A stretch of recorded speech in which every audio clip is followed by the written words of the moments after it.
भाई ओवरथिंक तुम्हारी प्रॉब्लम नहीं है, तुम्हारी आदत बन चुकी है। और सबसे डेंजरस बात तुम्हें पता भी नहीं। सच क्या है पता है? तुम प्रॉब्लम को सोल्व नहीं कर रहे, तुम सिर्फ दिमाग में रिपीट मोड पे चल रहे हो। जितना सोचोगे उतना ही वो बढ़ेगी।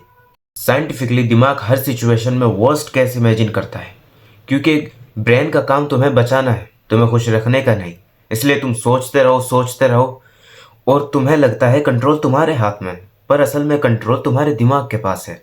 ओवरथिंक तोड़ना है तो एक सिंपल रूल लगाओ। टफ को एक्शन में कन्वर्ट कर दो 60 सेकंड के अंदर। प्रॉब्लम लिखो, एक छोटा सा एक्शन डिसाइड करो और बस वो स्टार्ट करो। मैं अपना एग्जांपल देके बताता हूँ। लॉकडाउन हटा ही हटा था तब, और मैं 9th क्लास में था। मेरी फटी पड़ी थी सीरियसली, क्योंकि मुझे एग्जाम में कुछ भी नहीं आता था।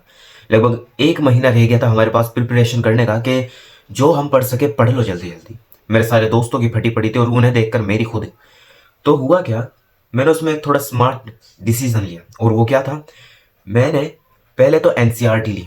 मतलब कोई अलग से नहीं खरीदी, बुक के आखिर में जो एनसीईआरटी होती है उन्हें ही पढ़ा। जो मुझे लगता था कि ये चीज़ आने वाली है उसकी मैंने सिर्फ हेडिंग पढ़ी। और भाई यकीन करो, मैं हर दिन सिर्फ 4 से 5 घंटे ही पढ़ता था।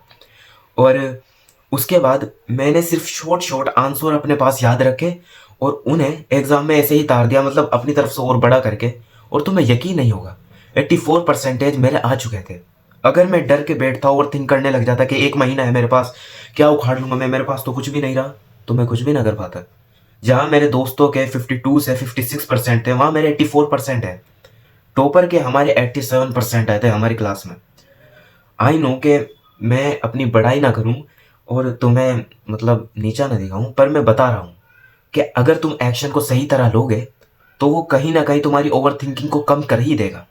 जिस दिन तुमने सोचने से ज़्यादा काम करना शुरू कर दिया ना, उस दिन ओवर थिंकिंग अपने आप मर जाएगी। ब्रेन को काम दो, वरना वो तुम्हें यूजलेस डर देगा। एक ऐसा डर जिसके ऊपर तुम्हारा घंटा कंट्रोल नहीं होने वाला। ओवर थिंक तुम्हारी रियलिटी नहीं है, तुम्हारा पैटर्न है। पैटर्न बदलो, लाइफ बदलेगी। अब ओवर थिंकिंग भी कई तरह की होती है। आई मीन, एक ये भी होता है कि कहीं मेरे नोट्स बेकार ना हो, एक ये भी होता है कि सामने वाला मुझे जज ना करे, एक ये भी होता है कि मुझे किसी लड़की से बात करनी है या फिर उससे हाय हेलो भेजना है, मैं वो भी नहीं कर पाता, वो क्या समझेगी मेरे बारे में।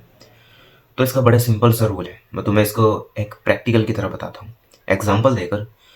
तो सिंपल है, अगर तुम्हें कोई लड़की इंटरेस्टेड है या फिर कुछ भी है, या फिर उसने तुम्हें बोला है, तो एक अगर तुम्हें लगता है कि मुझे इससे बात करनी चाहिए, तो सिंपल एक हाय भेजो और भेज दो। कोई भी उसके ऊपर टाइम लगाने की ज़रूरत नहीं है। बातचीत अपने आप से शुरू होती है। अगर उसने तुम्हें इग्नोर करा, छोड़ दो, तुम्हें ये तो नहीं रहेगा कि हाँ मैंने शुरुआत नहीं की थी। अगर तुम्हें ये लग रहा है कि सामने वाला जज करेगा, घंटा कोई नहीं जज करता तुम्हें। अगर तुम्हें दिख रहा है तुम्हारी यूनिफॉर्म सही है, तुम जहाँ बैठे हो वहाँ तुम सबसे इंटेलिजेंट हो, और अगर नहीं भी हो तो साला ऐसे अकड़ में बैठो कि सामने वाले को लगे कि इस पे मुझसे ज़्यादा आता है। देखो, सामने वाले को अगर तुम दिखाने लगे ना कि तुम डरे हुए हो, तो वो तुम्हारा और मजाक उड़ाएगा साला। और फिर अगली बार तुम और ओवर थिंक करोगे कि हाँ बे भाई, इसने पिछली बार मजाक उड़ाया था तो इससे बच के रहना पड़ेगा, और वही डर तुम्हें और अंदर से मारेगा और तुम्हारा कॉन्फिडेंस और तोड़ देगा। यू नो, जब मैं काफ़ी छोटा था, आई मीन काफ़ी छोटा भी नहीं, 12 साल की उम्र के, मेरे अंदर एक डर था कि कम्युनिकेशन का डर। मैं लोगों से अच्छी तरह कम्युनिकेट नहीं कर पाता था, हाय हेलो सही तरह नहीं हो पाती थी। मेरी जो अम्मी हैं वो कहती थी कि वो देख तेरे मेहमान हैं उन्हें सलाम करके आ, मैं तेरे बड़े मामू हैं उन्हें सलाम करके आ, ये देख तेरी वहाँ वाली खाला है इन्हें सलाम करके आ। भाई मुझे नहीं आता था ऐसा करना। मैं जाऊँ भी किस मुँह से, मैं जाता था और हेलो हेलो अंकल हेलो करके, और बस ये था मेरे अंदर का सीरियसली। अब मुझे इससे क्या क्या मतलब, अंदर मेरे बताऊं क्या रहता था, मेरे अंदर ये रहता था कि मुझे जज ना करे, ये मुझे वो ना करे, जबकि असल में जज वो वही करता था। किस बच्चे के तो अंदर घंटा कॉन्फिडेंस नहीं है, ये क्या कर लेगा। वो एक दो सवाल के बाद मुझे कह देता जाओ बच्चों खेल लो तुम जाके। वही मेरा एक उल्टा, जब ही मैंने देखा कि एक लड़का है 8 से 9 साल की उम्र का, मैंने ये 13 साल की उम्र में या 12 साल की उम्र में ऑब्जर्व करा था। वो लड़का बड़ा चीख चीख के कह रहा था, अंकल जी मैं तो इस स्कूल में जाता हूँ, अंकल जी मैं तो उसी स्कूल में जाता हूँ, अंकल जी मैं तो ये खाता हूँ। और वो बड़ा इंटरेस्ट ले रहे थे। क्यों? That is confidence, not over thinking. जब तुम अपने आप को सोचने का मौका ही नहीं दोगे तो कॉन्फिडेंस अपने आप से ही बिल्ड होगा। हाँ, तुम्हें यह भी देखना चाहिए कि जो तुम बोल रहे हो वो ठीक भी है नहीं, तुम जो बोल रहे हो वो प्रैक्टिकल भी है या नहीं, कहीं तुम हवाओं में तीर ना मार रहे हो। वो चीज़ भी तुम्हें देखनी चाहिए।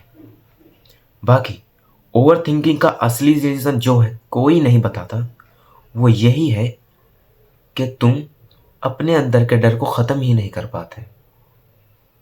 और अगर तुम्हें इसे ख़त्म करना है मेरे भाई, तो खुद से लड़ना पड़ेगा ही।